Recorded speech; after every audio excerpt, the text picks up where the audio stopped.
Today's story is Seven Silly Eaters by Mary Ann Hoberman, illustrated by Marla Frazee. Not long ago, they say, a mother lived just like today. Mrs. Peters was her name, her little boy was named the same. Now Peter was a perfect son in every way except for one. When Peter was just 1 year old, he did not like his milk served cold. He did not like his milk served hot. He liked it warm, and he would not drink it if he was not sure it was the proper temperature. But Mrs. Peters did not mind. She was a mother sweet and kind, and when his milk spilled on the floor, she patiently prepared some more. She'd take the bottle from the shelf and chuckle softly to herself. What a silly sort of eater is my darling baby Peter. When Peter had not yet turned 2, another baby, sweet and new, was born. Dear Lucy, small and fair, with big blue eyes and curly hair. But long before this child was grown, she had opinions of her own, of what she'd eat and what she'd not. She hated milk, both cold and hot, and warm was worst of all. Instead, whenever Lucy dear was fed, she bellowed for pink lemonade, not from a can, oh no, homemade. But Mrs. Peters did not mind. She squeezed each lemon to its rind, while mopping milk up from the floor and patiently preparing more. She'd take the lemons from the shelf and giggle softly to herself.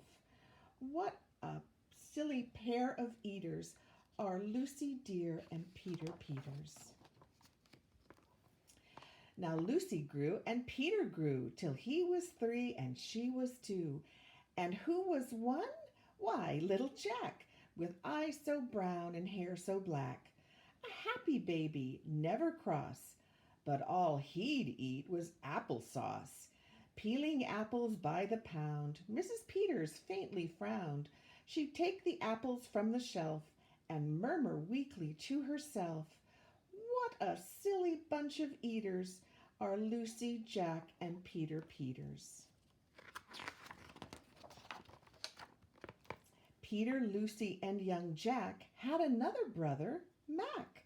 Mac was charming, round, and plump, but if his oatmeal had a lump, Mac would dump it on the cat.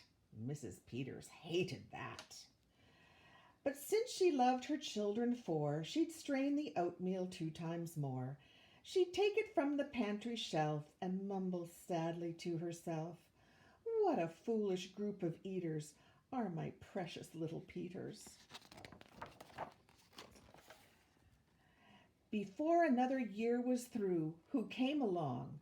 Why, Mary Lou. She was a darling, sweet and bright, and had a healthy appetite. That is, as long as she was fed soft and squishy homemade bread. Poor Mrs. Peters got no rest, but still she did her very best.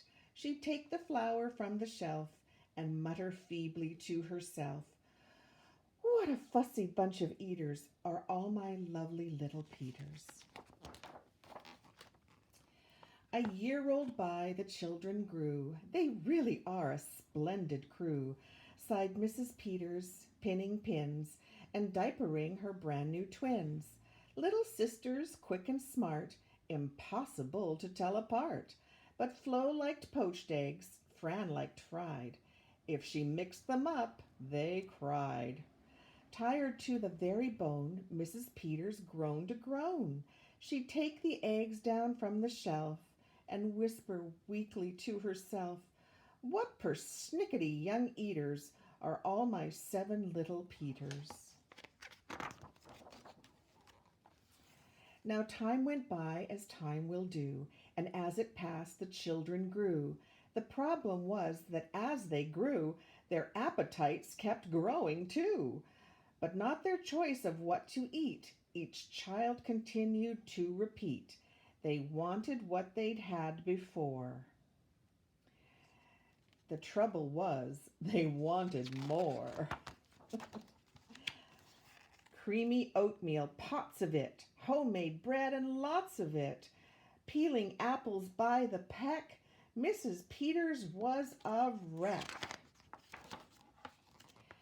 She wiped her brow and heaved a sigh. Another year was passing by. In fact, she realized with sorrow, her birthday would arrive tomorrow. Drearily she shook her head and wearily went up to bed. She thought the children had forgot her special day, but they had not. At crack of dawn they all began to carry out their secret plan. Mrs. Peters would be fed a birthday breakfast in her bed, a breakfast made of all the foods that kept them in such happy moods. So while their weary mother slept, down the stairs the children crept, and from the cupboards and the shelves, happily they helped themselves. Cheerfully they chopped and stirred, preparing what they each preferred. But despite the pains they took, since nobody knew how to cook, to measure things or make them hot, the more they tried, the worse it got. First Mac's oatmeal turned out lumpy, which made poor Mac turn grim and grumpy. In fact, the lumps got him so cross, he dumped them into Jack's applesauce. This bothered Jack so much he threw it in the dough of Mary Lou, who tossed the mishmash that made straight into Lucy's lemonade. And that put her in such a huff, she poured the icky, sticky stuff into the double frying pan that held the eggs of Flo and Fran, who flung the hodgepodge in the spot into the milk in Peter's pot. But when they saw what they had done, they wished they never had begun. They'd hardly slept a wink that night, and still things hadn't turned out right. And even though they'd tried their best, it hadn't worked. They were depressed. They'd be in trouble too unless they found some place to hide the mess. The oven seemed the perfect spot.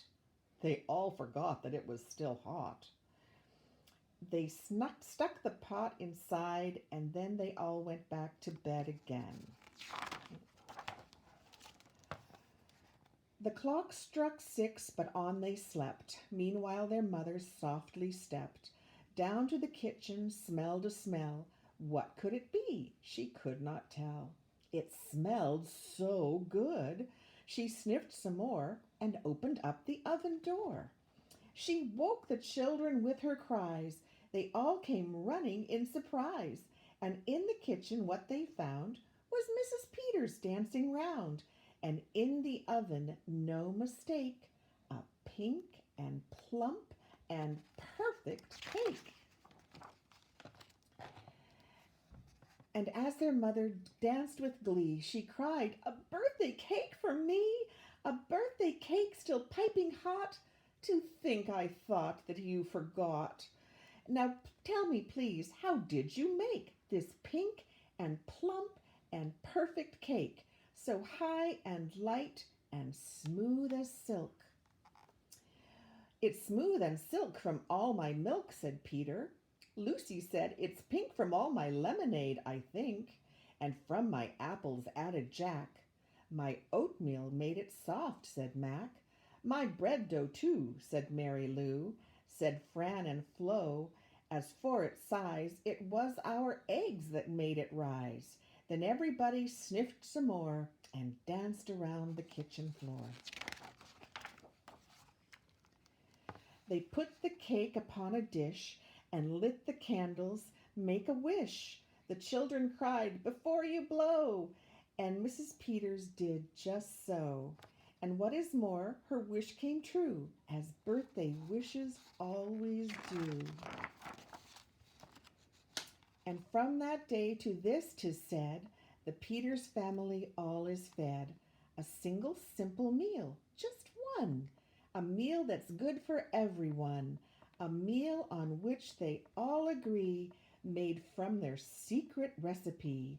They all take turns in mixing it. They all take turns in fixing it. It's thick to beat and quick to bake. It's fine to eat and fun to make. It's Mrs. Peters' birthday cake. The end.